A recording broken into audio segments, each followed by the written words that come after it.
right, welcome to the Young Turks. Cenk Uygur and Kasparian with you guys. So we got a big show ahead. Arizona and Wisconsin have certified. We've got updates for you guys, and the Republicans go to war against themselves. That's an awesome story. Actually, it's 2 to 3 awesome stories. The donor story is great. The Charlie Kirk story is great. That's all coming up in a little bit. You know what else is great? I just found out just a minute ago that shoptyt.com is doing a 25% off sale site-wide. Gone. It's apparently Cyber Monday. So I need you to panic. Go get those You're Fired t-shirts because we've now fired Trump about 28 different times. No, if you included the court cases, nearly 40 different times. 25% off, everybody. And you got to use the promo code Treat Yourself. Treat Yourself. Okay. Okay. How's that not Dear fun? God, you're so, Cenk. It's fun for us. I don't know if it's fun for you. No, it is, because first of all, I'm the king of misunderstandings, right? Like, so I say treat yourself, not because that's how I talk, but because otherwise people aren't gonna know how to spell it, right? But people will take, Cenk Boomer, loves near a tandon. And I can go on and on, right? Thanks, the DNC was great in 2016. Like, so we're gonna do the Neera Tanden story today as well. I can't wait. But let me just preface it by saying Cenk tweeted something it was sarcasm, right? And sarcasm doesn't go over well on Twitter because everyone on Twitter automatically assumes the worst in people. Oh, yeah. So it was just funny to read your tweet and like, I know you so well. I read it and I'm like, oh, he's being sarcastic. He's kind of being, a D here. But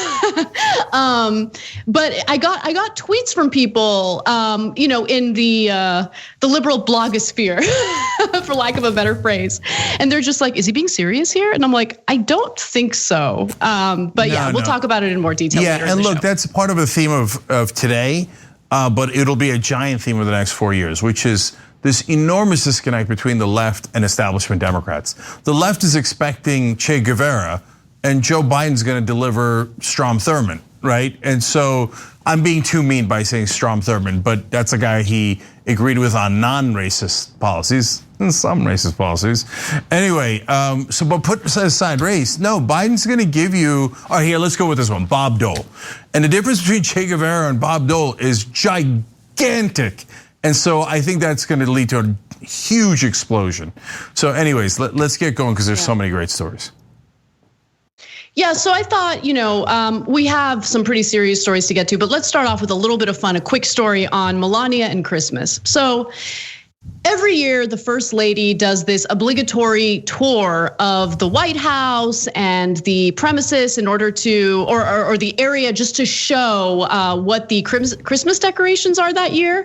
I mean, never mind the fact that it's, in my opinion, kind of insulting to basically force the First Lady to do this every year.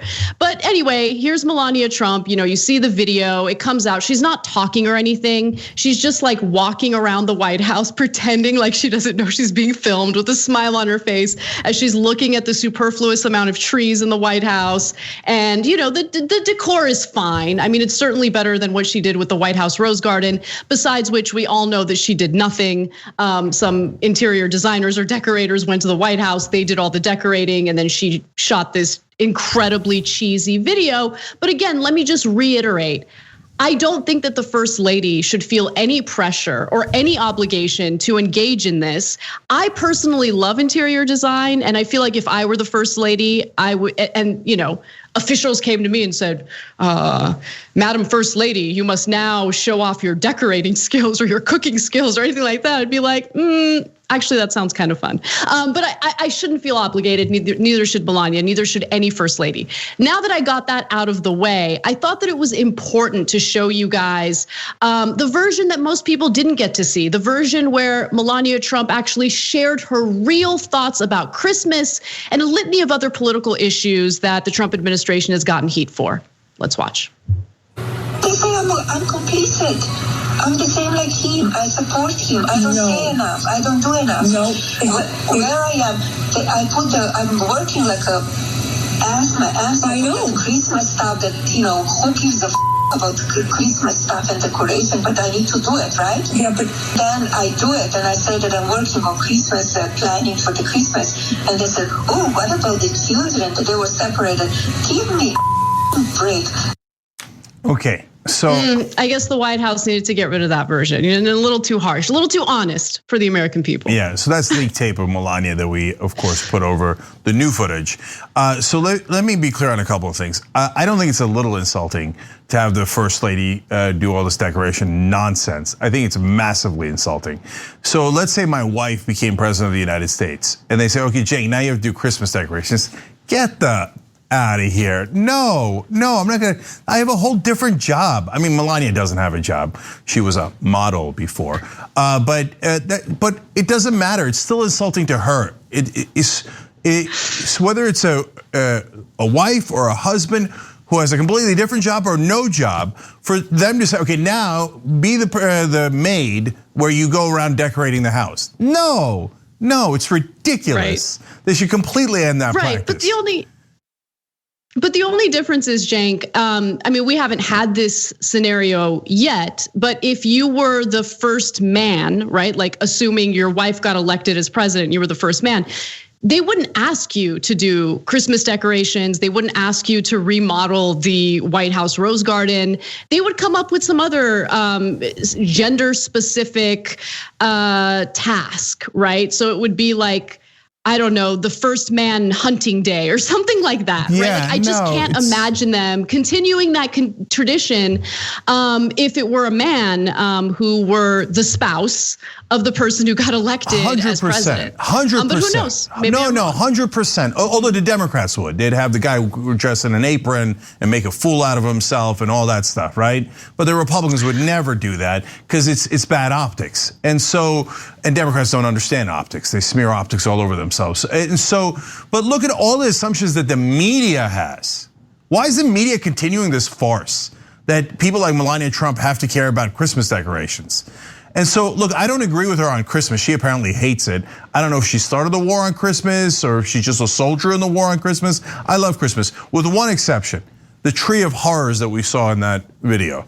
What was that? Like, okay, one Christmas tree I love. We got our Christmas tree over the weekend. Nobody in the house is religious, but we love the American tradition of Christmas, right? Having nothing to do with religion. But look, what is that thing, man? I'm waiting for it to jump out of between one of those trees. It's a bit much, right? Well, I think Trump just needs a change of scenery, Cenk. I mean, he's getting tired of hiding in a bunker, and now he wants to hide in a forest full of Christmas trees. And Melania provided that for him. There's an excellent chance that you would see Trump jump out of one of those trees. And for a minute, you might confuse him for the Lorax. But no, he actually is against the trees. So orange either way though. All right, just a fun little story, but really for any new administration, and the Bidens will definitely go along with this nonsense. But please, the media, it's the year 2020. Don't put these really insipid, ridiculous gender assumptions on the First Lady and all the mythology, all of it. Like, oh my God, they care so much about Christmas. They care so much. And then you find the leak takes they hate Christmas. Like, why are you guys all pretending and helping with some weirdo, antiquated marketing? Why don't you report the truth for a change? Yeah, well, we like to report the truth. So we now switch gears from a fun story to a super serious story involving foreign policy. Some pretty big updates on tensions between the United States, Israel, and Iran. So Iran's top nuclear scientist was assassinated over the weekend in what was originally reported as an ambush-style attack over the Thanksgiving weekend. Now, there have been some conflicting reports on how this scientist was assassinated, but what we do know for a fact was that he was targeted, he was murdered, and it was brutal. He didn't survive, and there were, politicians both in the United States and in the government of Israel who certainly wanted to target him because they believed that he was the top scientist behind developing Iran's nuclear program. Now, I want to be clear and state this caveat from the very beginning. Iran has consistently denied that they've been developing nuclear weapons. The Iran nuclear nuclear deal, which was signed by Barack Obama, European countries, and Iran, had certain safeguards in place to ensure that Iran was not enriching uranium and was not developing nuclear weapons. Donald Trump pulled out of that nuclear deal, which essentially opened the path, paved the way for Iran to continue enriching uranium. However, even though they're doing that, they still stand by their previous statements that they are not enriching uranium for nuclear weapons. So that's context that's important to know, some background. Now let's get to what happened over the weekend. So the nuclear scientist that I'm referring to, Mohsen Fakhrizadeh, was or has been considered the driving force behind Iran's nuclear weapons program for 2 decades. Gunmen waited along the road and attacked him as his car was driving through the countryside town of Abzard in the Demavand region, according to official Iranian media and state television. The state media account said that he had been gravely wounded in the attack and that doctors tried to save him in the hospital but could not. Now, again, I want to reiterate that there are some conflicting reports as to how this attack happened. Originally, there were reports of a bomb. Then there were reports of gunmen, possibly as many as 12 assassins armed with assault weapons who were able to escape the scene. The Fars news agency, which is close to Iran's Revolutionary Guard, reported that no attackers were present and that the perpetrators instead used a remote-controlled machine gun. Iran's English language press TV added that a weapon with an Israeli logo was located at the scene. So now we get to the point where there's some speculation as to who the perpetrators are. However, while the Israeli government is so far denying that they orchestrated this assassination, the Israeli government has assassinated other scientists in Iran previously, and Iran is saying that they're finding weapons with Israeli logos on it. So I'll give you more evidence as to why there's a lot of speculation regarding Israel's involvement here. Now, one American official who spoke to the New York Times, along with 2 other intelligence officials, said that Israel was behind the attack on the scientist. It was unclear how much the United States may have known about the operation in advance. But as we know, the United States and Israel are 2 close allies that have long shared intelligence regarding Iran. The White House and the CIA have declined to comment on this story.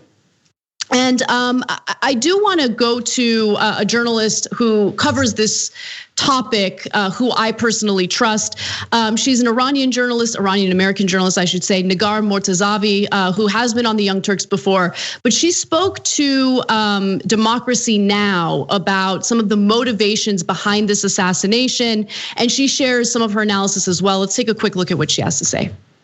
This is not the first nuclear scientist in Iran being assassinated. Israel has always denied involvement, but it's really the only country with both the motivation and the capability to conduct such attacks. Mohsen Fakhrizadeh was a top person in the nuclear and defense infrastructure of Iran. He was well guarded. The country knew that he was a target.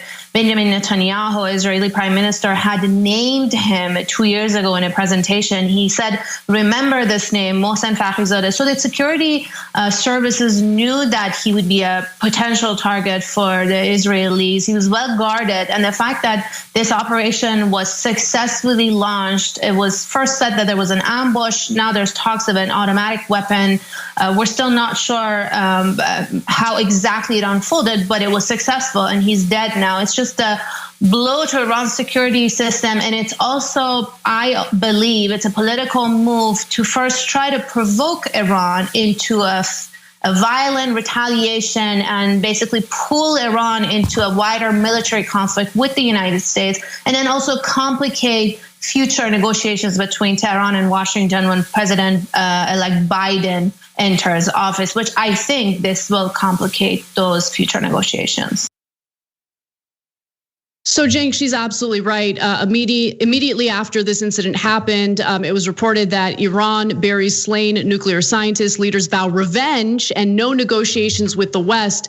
And as we know, Biden had committed to renegotiating the Iran nuclear deal, and this definitely does complicate the matter. And Iran is much less likely to want to negotiate with the United States, considering what its ally allegedly did here.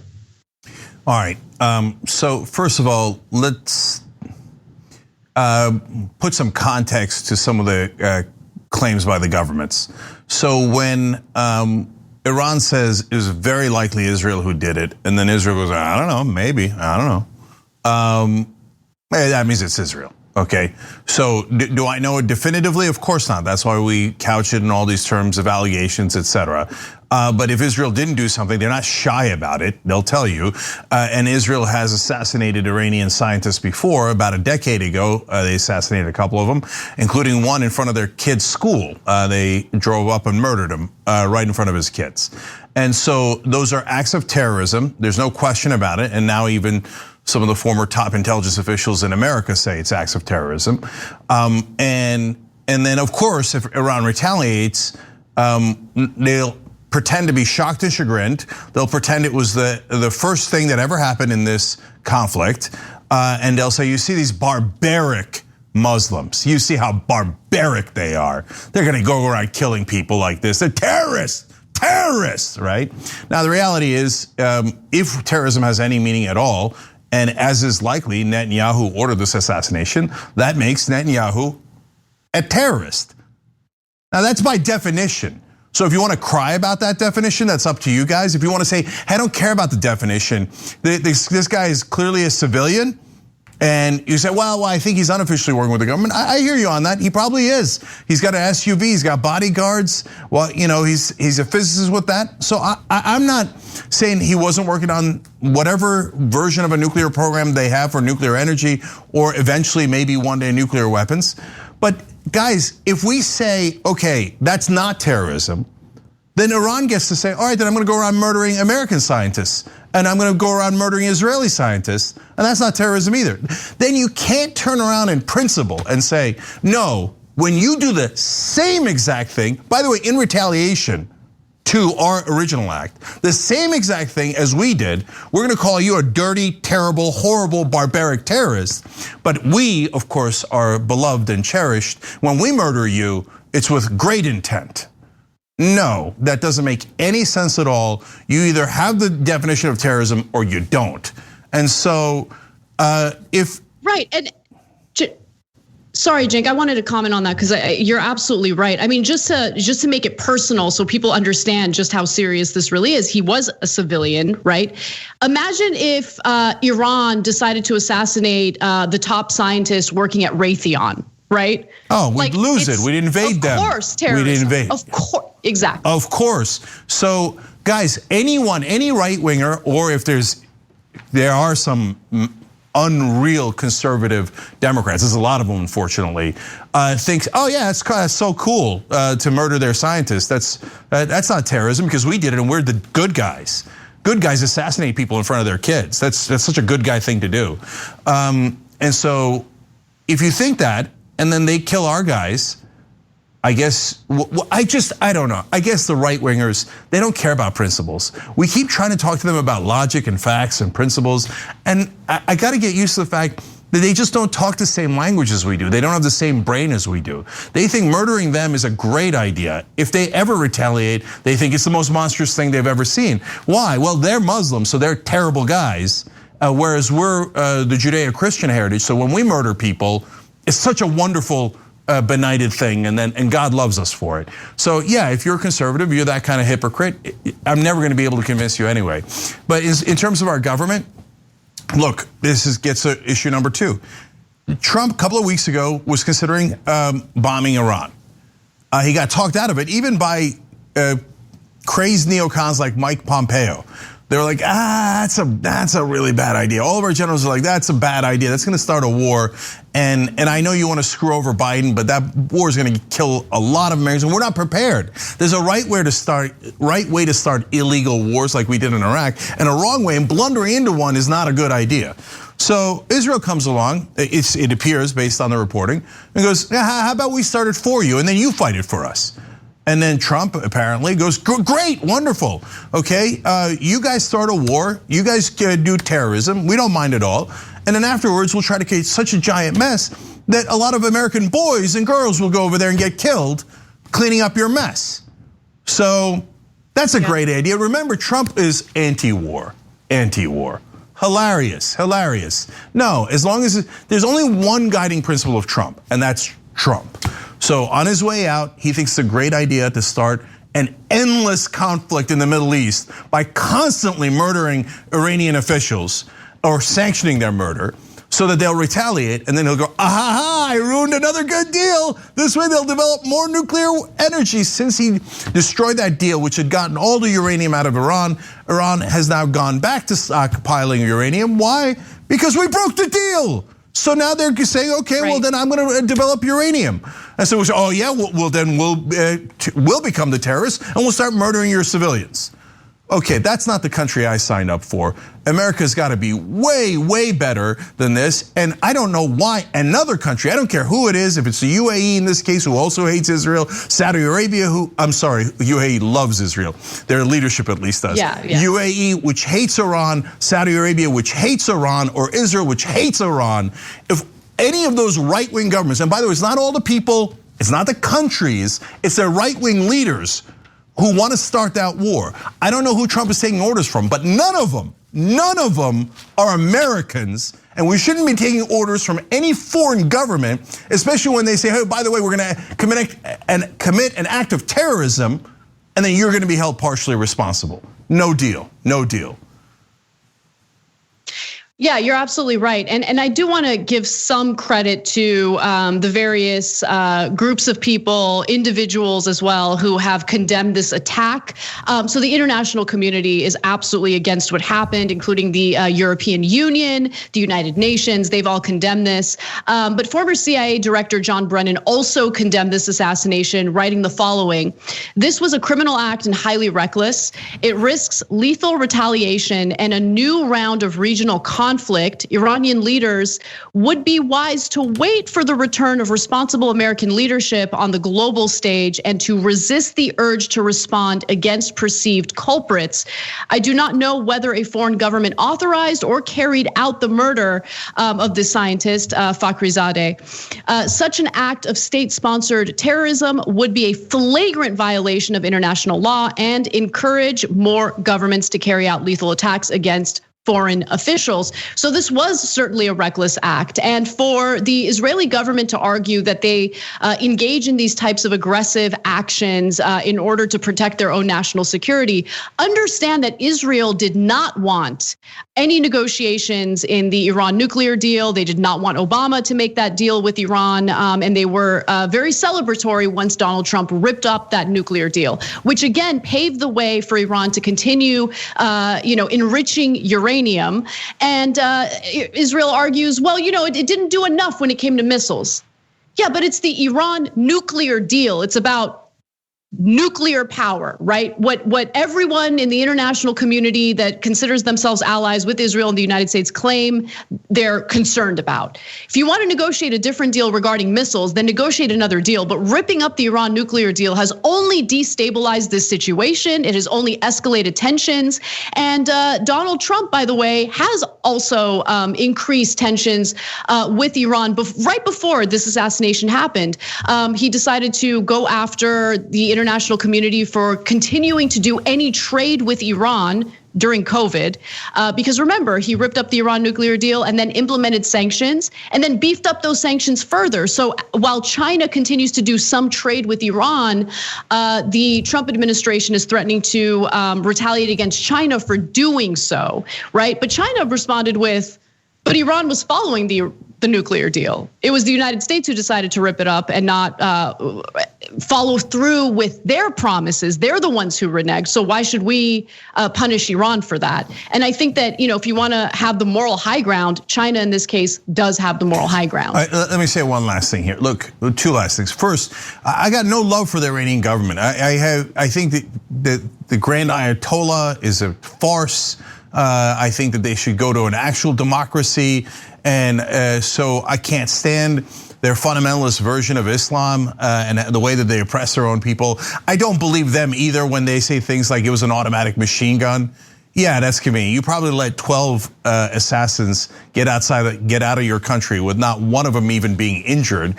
You look like idiots. So then you go, oh no, yeah, it was automatic machine gun. Yeah, that's why we didn't let anybody escape. No, we're really brilliant. So I don't believe them either, right? But when we go assassinate their scientists, do you think that hurts the religious government in Iran, or do you think that helps them? You schmucks, it helps them. It helps them stay in power because now they've got a boogeyman that they fight against. In this case, it's real. And they say, oh, now Iranians all rally because here is a civilian scientist, one of the most educated, one of the smartest guys in Iran, and they murdered him right in front of your eyes. Now you got to all rally around the flag. And so the right wing, it's not that, look, Trump's an idiot, but Netanyahu isn't. You think Netanyahu doesn't know that? He knows that. But he thinks, good. That way we'll be entrenched in more and more bloody wars. And that way I'll have more power. And by the way, you know who's most affected by this and who should be most concerned right now? Israeli scientists. He just endangered all of their lives. Who's Iran most likely to strike back at? Israeli scientists. Do you think they're going to be able to get to the top nuclear physicists in Israel? My guess is no. So they'll kill a couple of random scientists for no reason. Why? Well, to be fair to them, not for no reason, because their scientist was killed. So those poor guys who get killed, they didn't have anything to do with this.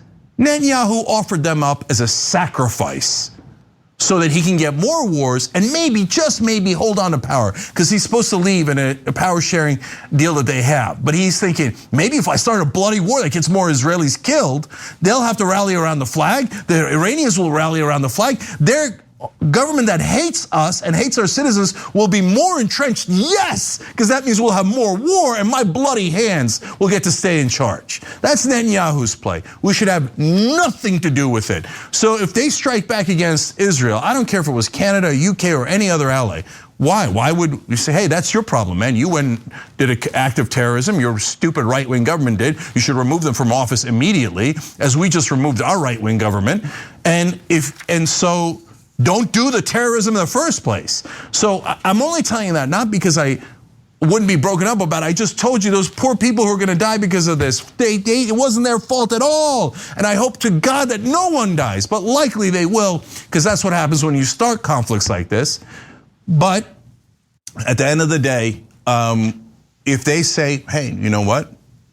No, Iran struck back against Israel. Now, America, you have to go and fight our war. America, you have to send your sons and your daughters to go die on behalf of Netanyahu, who committed this act of terrorism to start the war in the first place. No deal, no deal. We're not going, we're not going. You want to do acts of terrorism, you back it up.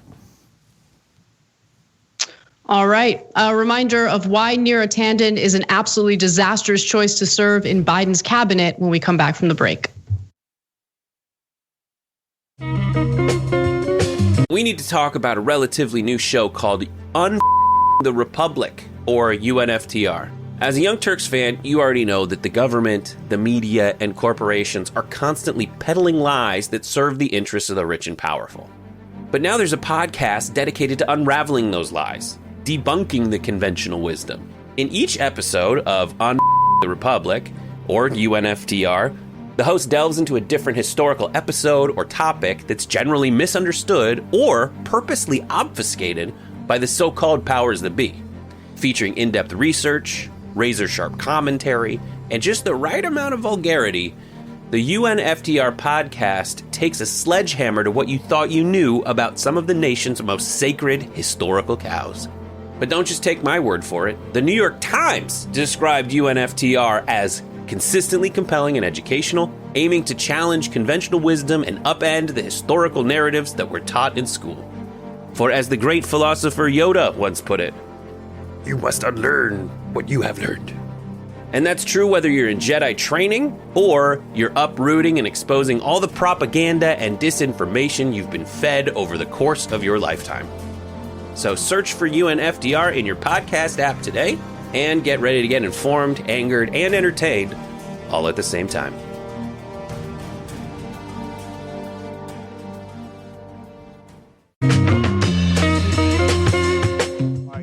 All right, we're back. We're back for our live online audience.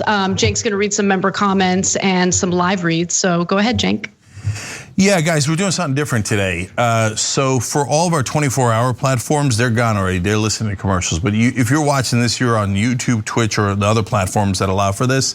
So we decided we're going to take the 4 minutes. We're going to play around with it. So don't get mad at us if tomorrow we don't do the 4 minutes in each break, right? But we're going to try to read some of your comments. And this is the way part is much more informal because normally I get to absorb all your comments before I read them back to you.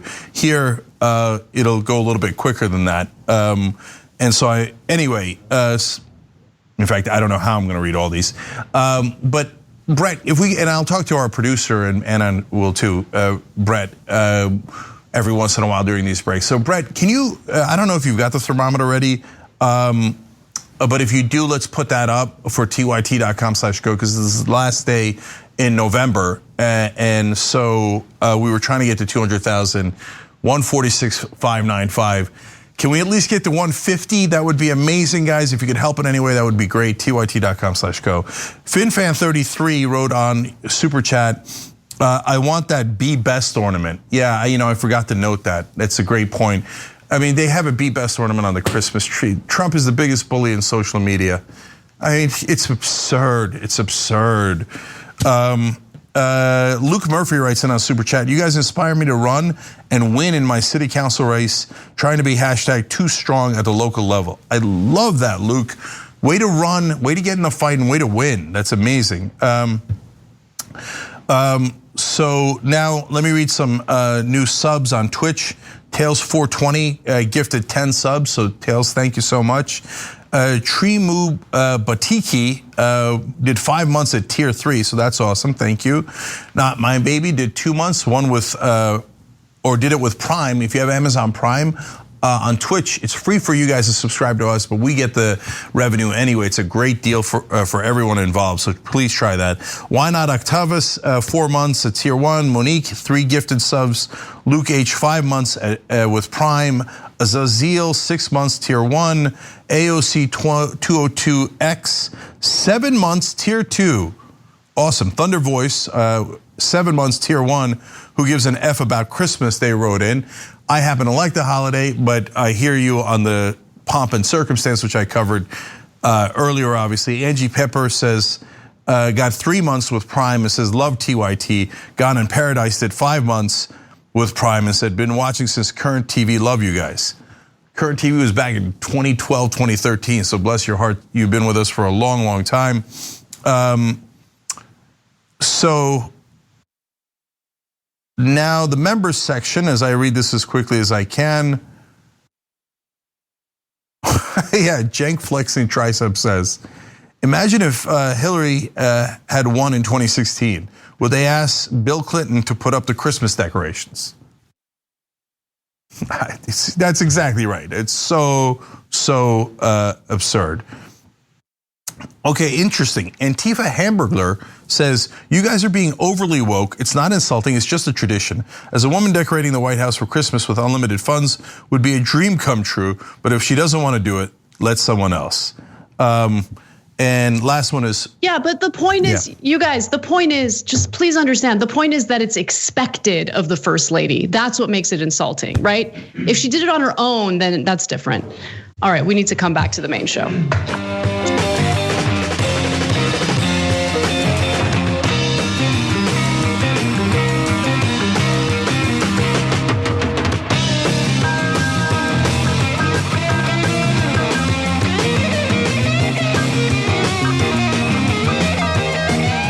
All right, back on the Young Turks, Cenk and Anna with you guys. So a couple of shout outs to our sponsors. PureVPN is having a deal. It's 88% off a 5-year plan. So you got to protect your computer. Try tyt.com/purevpn. And one more here, Samsung has a new app. Obviously you can take it anywhere you want. So Samsung TV has all these different channels, including the Young Turks as a 24-hour channel. Some of you might be watching it right now. So these are exclusively on Samsung Galaxy devices. It's free TV, there's no strings attached. You could download it at tyt.com/Samsung TV. And by the way, TYT is on channel 1032. All right, Anna, what's next? All right, well, Joe Biden is likely to name Neera Tanden as the head of the Office of Management and Budget, which is terrifying if you know anything about Neera Tanden and how hostile she is toward progressives and any member, left member of the Democratic Party. Now, one of the things that we should really be looking out for is her views on austerity. And back in 2010, when the Obama administration certainly was open to cutting funding to entitlement programs, Neera Tanden was part of that push to do so. So Neera Tanden is the president of the Center for American Progress. It is a think tank. And one thing that everyone needs to be abundantly clear on is that most think tanks, and I know I'm speaking generally here, but I think that you'll find out that I'm telling the truth, and there's evidence to this if you look at funding. Most think tanks serve as laundromats in order to launder political corruption. They're very much part and parcel of the legalized bribery system that we have set up in the United States. And that's certainly true when it comes to Neera Tanden's views on foreign policy and on austerity. So let's start off with Social Security and austerity.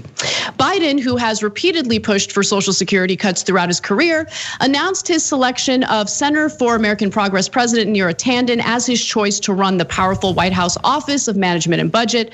A longtime aide to Hillary Clinton, Tanden touted her think tank's 2010 proposal to reduce Social Security benefits in 2012 as Biden was pushing for such cuts in the Obama administration. In fact, Neera Tanden felt pretty comfortable going on C-SPAN to explain why she thinks this is a great idea, cutting funding to Social Security. Watch. There's a viewer here who wants you to take us deeper into entitlements by Twitter. Ms. Tanden, do you know what the president means when he says entitlements are on the table? Any specifics and anything you would endorse? Yeah, I mean, so there are a range of entitlements that, I think when we're talking about entitlements, we're talking about Medicare, Social Security, Medicaid. These are programs that people receive support because of the status that they have. So when after 65, you get funding from Social Security and Medicare. Actually, it's getting older for Social Security. But the president has $300 billion in his budget in cuts in Medicare. That comes on top of cuts in Medicare from the Affordable Care Act. So he has put specific cuts in the budget already in Medicare, and they had savings in Medicaid in the past. I think the question really is, if we're going to have a deal to address long-term deficit reduction, we need to put both entitlements on the table as well as taxes. It's unfair to ask only middle-class Americans to bear the burden of our deficits. Middle-class Americans actually didn't create the deficits. So I think the challenge is that we should have entitlements on the savings, on the entitlements, and the Center for American Progress has put forward ideas and proposals to reform the beneficiary structure of Social Security. Some of our progressive allies aren't as excited about that as we are, but we've put those ideas on the table. But we think that those are legitimate ideas that need to be put part of a proposal where everyone's at the table. So again, let me just remind everyone, this is back in 2010 when there is this incoming, or at this point they're already in Republican Congress, and they're very much pretending to be concerned about deficits, and so they're putting themselves in this position of allegedly being deficit hawks. I think it's abundantly clear now that they've never been deficit hawks. They have no problem with overspending, especially during Republican administrations. Look at how much spending is happening under the Trump administration, in addition to tax cuts. And so what Neera Tanden was saying there was, no, we should raise taxes, sure, but really we need to also consider cutting funding to these entitlements like Social Security. And Cenk, if I may, I just want to quickly explain how the Center for American Progress proposed to do that. This is according to the Daily Poster, David Sirota's publication, and Walter Bragman writes, the following. Tandon's Social Security push followed the 2010 midterms. During the deficit reduction negotiations between the Obama administration and the new GOP Congress, Republicans drew a hard line, but Obama sought a middle ground. Of course he did. Central to the administration's efforts, which were led by Biden, was a plan called the chained CPI that would have slowed the rate at which Social Security benefits increase over time. In a report on Social Security solvency, the Center for American Progress, again, this is Neera Tandon's think tank, released 2 years earlier. The organization cautioned that Social Security is showing its age and warned that progressive ideas like lifting the payroll tax without addressing other problems in Social Security's benefit design would be a mistake. One of the solutions it proposed was the chained CPI. Cenk. Okay. So I had some tweets about this that folks want me to clarify, and I'm happy to do that. So let me give context first. So in that 2012 clip that we just showed you, if your blood is boiling over Social Security and Medicare proposed cuts by Democrats, well, number one, it should be. Number two, you have to understand that back in 2012, that was considered the most normal thing in the world. And that is why we had a progressive rebellion in the first place, because we're sick of it. But at the time, the mainstream media would tell you, oh no, cutting Social Security on behalf of Republicans is a great idea, a wonderful, wonderful idea by Democrats. So Neera Tandon didn't think she was saying anything controversial there. So now, does it make it right? No, I just explained to you. That's why we started the rebellion in the first place, because we're sick of these corporate Democrats. So that gets to point number two. I proposed something else on Twitter that I would want to mention here as well. That the Biden team should, and Democrats overall, should say to the Republicans, we're not going to have any conversation about cutting any social programs until we reverse every penny of the Trump tax cuts for the rich and for corporations, right? Every penny, right? And so people on Twitter, people that are on the left on Twitter, some of them got mad at that. They're like, what do you mean cutting social programs? If we do that, we should never cut social programs. I agree with you, brother. But here's what a lot of folks are not getting. It includes establishment Democrats, it includes apparently people on the left, and most especially the media. We have giant, enormous, nuclear-sized disagreements within the Democratic Party. So there's no way in the world Joe Biden is gonna reverse Trump's tax cuts. Some people say, oh, he reversed Trump and Bush's tax cuts. Joe Biden is the guy who made the Bush tax cuts permanent. That was the deal with Mitch McConnell, where the rich got to keep 82% of the tax cuts forever and ever and ever.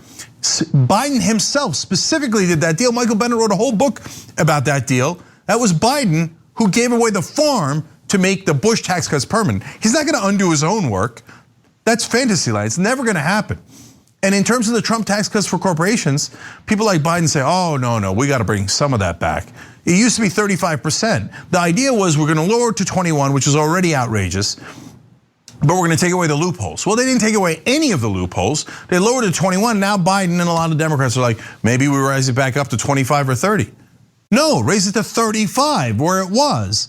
But Biden will do none of that, none of that. And meanwhile, the left thinks, oh, okay, we got Che Guevara in here and he's gonna undo all the Trump and Bush tax cuts. Well, prepare to be massively, massively disappointed. And so will the Biden administration likely propose cutting social programs before they undo most of the tax cuts, let alone all of the tax cuts? Definitely. It would be shocking if they didn't. So now comes Neera Tandon into this equation. The OMB is very, very important. Wait, Cenk. Yeah. Before you jump in, sorry to interrupt you, but like I have to respond to some of it. I think that your characterization of what the left wants is a mischaracterization. I think that you're going to an extreme, and simply, by the way, putting that on the table, like I'm surprised that that's a negotiation you would be interested in, right? Simply rolling back the Trump era tax cuts and agreeing to cut these programs puts us in a far worse position than we were in. I'm not agreeing to cut those programs, Anna. No, please. Like, I guess I'm not doing a good job of communicating here, ironic. Okay. I don't want to cut those programs. We should definitely not cut those programs. The reason I point that out in a rhetorical way is so that the very slow people in the mainstream media go, oh, well, okay, that's a request that seems to be at least halfway of the road. And if Biden team can't even come half. At TYT, we frequently talk about all the ways that big tech companies are taking control of our online lives, constantly monitoring us and storing and selling our data. But that doesn't mean we have to let them. It's possible to stay anonymous online and hide your data from the prying eyes of big tech. And one of the best ways is with ExpressVPN. ExpressVPN hides your IP address, making your activity more difficult to trace and sell to advertisers. ExpressVPN also encrypts 100% of your network data to protect you from eavesdroppers and cyber criminals. And it's also easy to install. A single mouse click protects all your devices. But listen, guys, this is important. ExpressVPN is rated #1 by CNET and Wired magazine. So take back control of your life online and secure your data with a top VPN solution available, ExpressVPN. And if you go to expressvpn.com/TYT, you can get 3 extra months for free with this exclusive link just for TYT fans. That's expressvpn.com/TYT. Check it out today. Way down the road, then the Biden team is being unreasonable. If you just go in there and say, I want all the Bush and Trump tax cuts reversed, the media is going to go, oh no, these guys are crazy. We're done with them. Okay, so how much Social Security and Medicare do you want to cut? Because it's perfectly reasonable to cut that. I'm trying to break through to the media that is constantly framing things wrong. So when the left goes, nope, okay, we're going to ask for the moon in the sky. Okay, but guys, are we going to actually try to get something done? Are we going to try to make sure that Biden at least tries to roll back some of those tax cuts? Because if you don't create realistic pressure, you'll get 0 results, 0. And if you say, hey, I don't care about results, it's unrealistic anyway, let's just go nuclear on day one. Okay, it's actually not an unreasonable strategy given my sense of what the Biden team will do. But what I want to do is first let them take the first shots. Okay, then we could respond.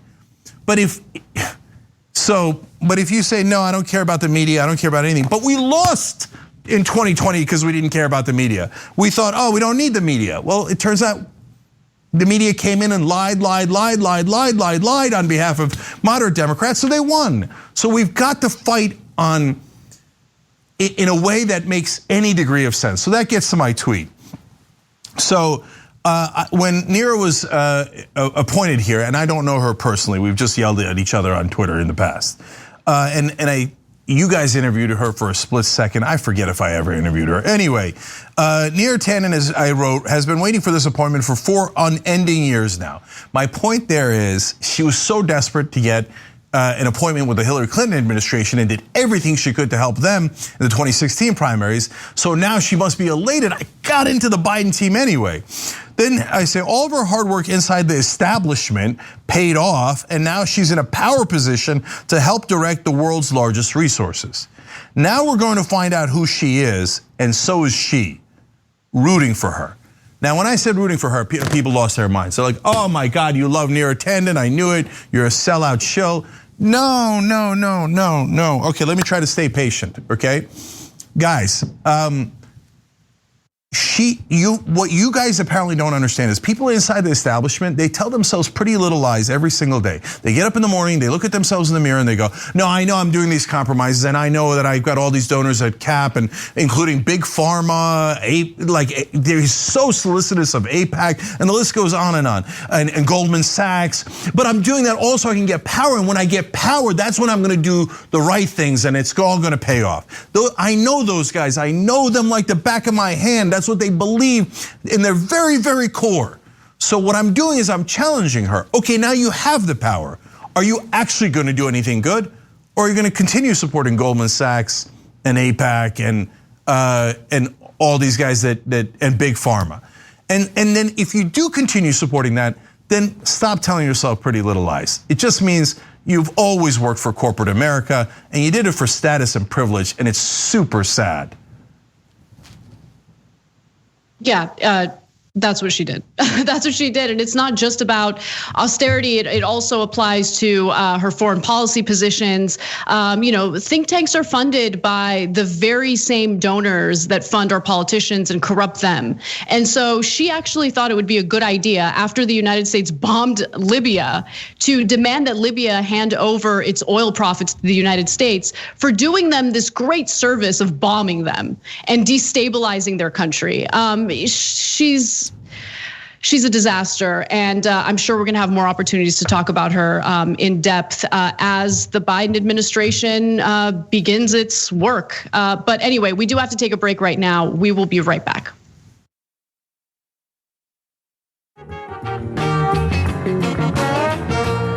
All right, guys, we're back for Twitch and YouTube and whoever else. On day one of trying to do this new system where we read you guys' comments and names of folks who signed up, etc., already there's an issue. I can't read any of these until I read them to you. So, okay, so I guess I'll read this one because I had read it before. HC says, totally random, Cenk. I saw your live this past weekend. You mocking Trump, saying he won is damn near the funniest thing I've ever seen. This is what independent media looks like. CNN could never. Yeah, of course, the CNN would never. I mean, like, Anderson Cooper went 1% of the way towards mocking Trump once about he said some joke about a turtle that was turned upside down or something. He came on and apologized the next day. I was dripping Trump and MAGA tears into my too strong coffee in a live. That's what he's referring to. Thank you for using Super Chat. Let me do the easy one here, which is reading out names of Twitch subs. Silver Zen, 5 months, tier 1. Tropy writes, woohoo, no commercials, love you, TYT, and subbed for 6 months, thank you. Jack Beck, Laughing Cackle, Al Carnegie, Sun C64, Ron Edelmeyer, Geriatric 59, that's funny. Tiger Lily, all subbed with Prime. It's free for you guys if you have Amazon Prime on Twitch, and we get the revenue, it's awesome. And C-Dubs 1984 says, I feel so special. So thank you to everybody on Twitch and to folks on Twitter as well. I'm sorry, on YouTube using Super Chat as well. Yeah, Eric199 has a good comment here. This is from Super Chat. The political schism in America has destroyed my relationship with my father and mother. The damage will be long lasting, if not permanent. Just don't know how we can coexist with them. Well, so that's an iceberg that America has not at all reconciled with.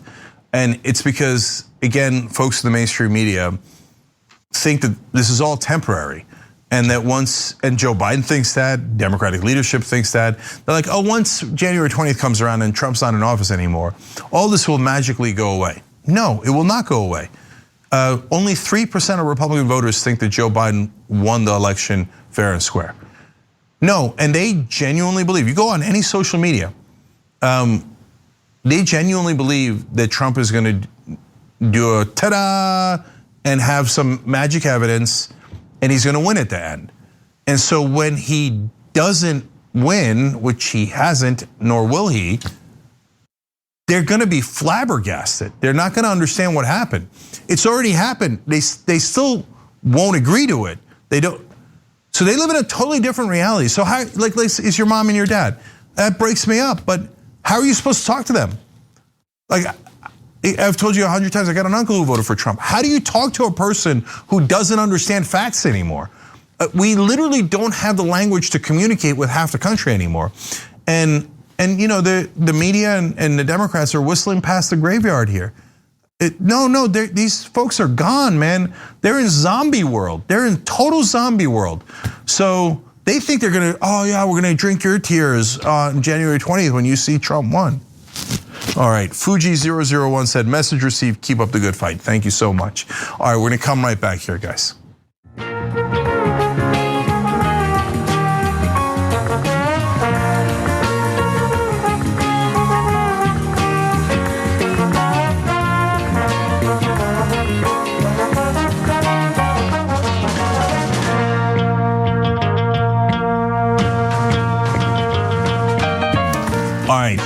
So one programming note for you guys back on the Young Turks. We're gonna do a special on December 8th called Unlock the Vault. It is to talk about tyt.com/go, but it's also to show old clips. And that sounds dangerous. So come here for that at 8:30 p.m. Eastern on December 8th. And if you can, any help at tyt.com/go is super appreciated. All right, Anna, what's next?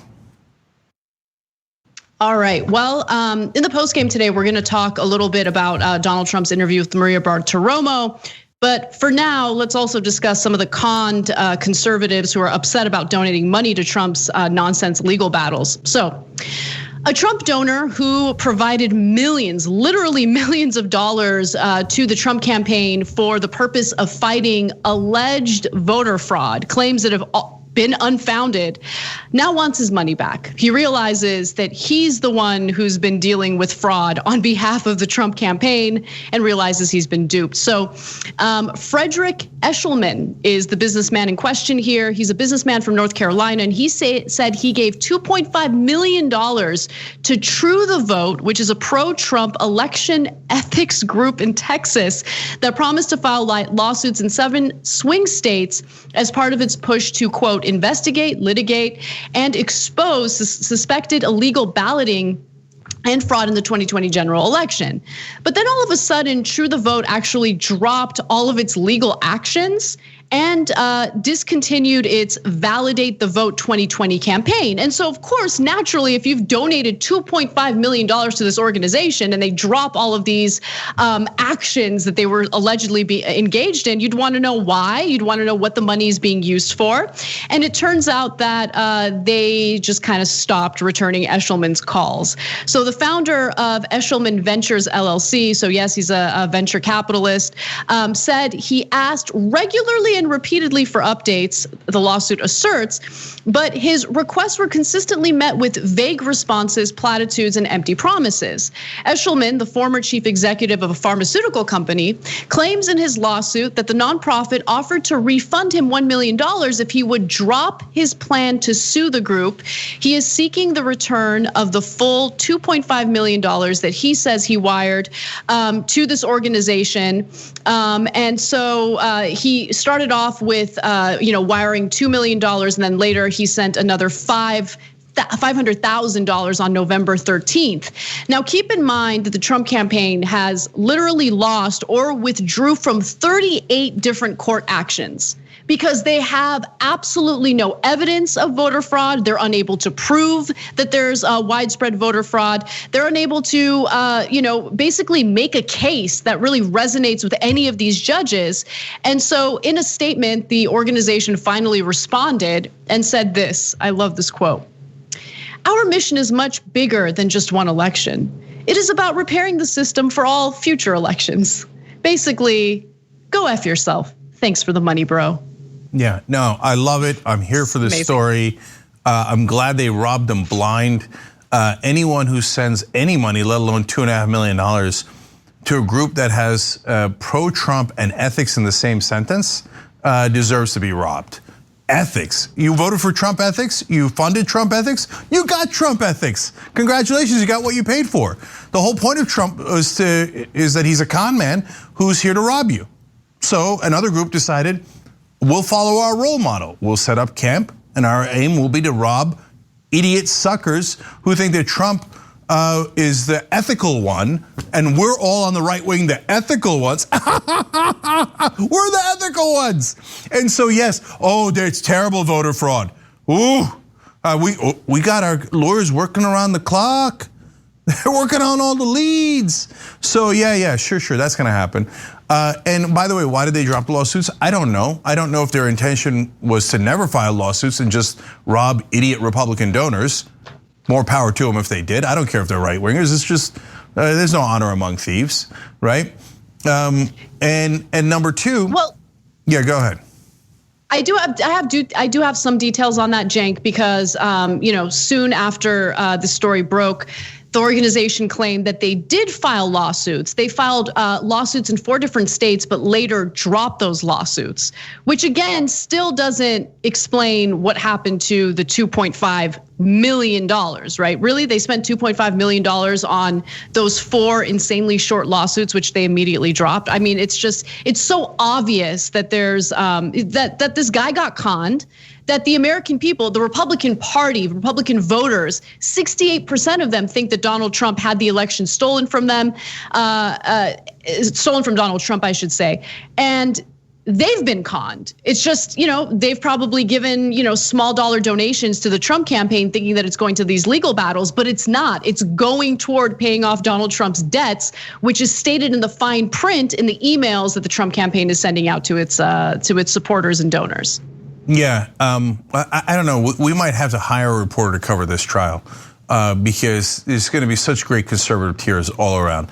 So the point I was making is, Anna, if this group is running an actual con, they would file those lawsuits so they can go to court and go, hey, we tried, but it turns out there was no evidence that Trump had actually won the election. There was no evidence of fraud, and Trump himself lost, and his allies, his other allies, have lost 38 cases in a row. So obviously we were right that there was no evidence, and we were right to withdraw those, so I get to keep all the money. So it might have been part of this scam in the first place, but maybe it's not a scam. Maybe they actually did go to court and they were like, oh, this isn't gonna work. We don't have any evidence.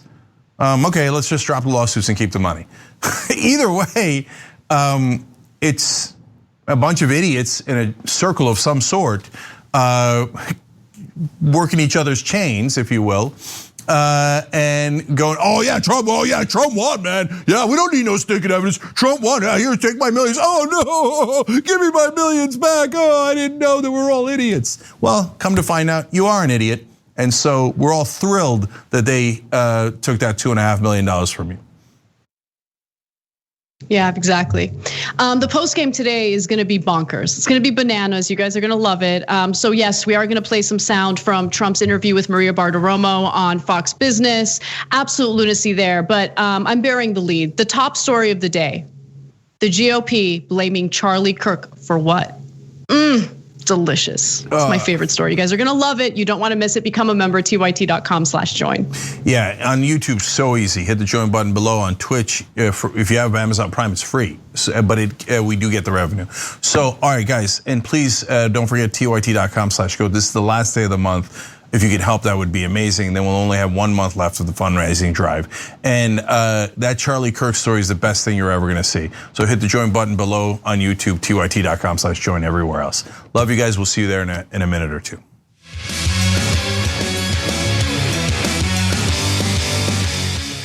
Thanks for listening to the full episode of the Young Turks. Support our work, listen ad-free, access members-only bonus content, and more by subscribing to Apple Podcasts at apple.co/TYT. I'm your host, Cenk Uygur, and I'll see you soon.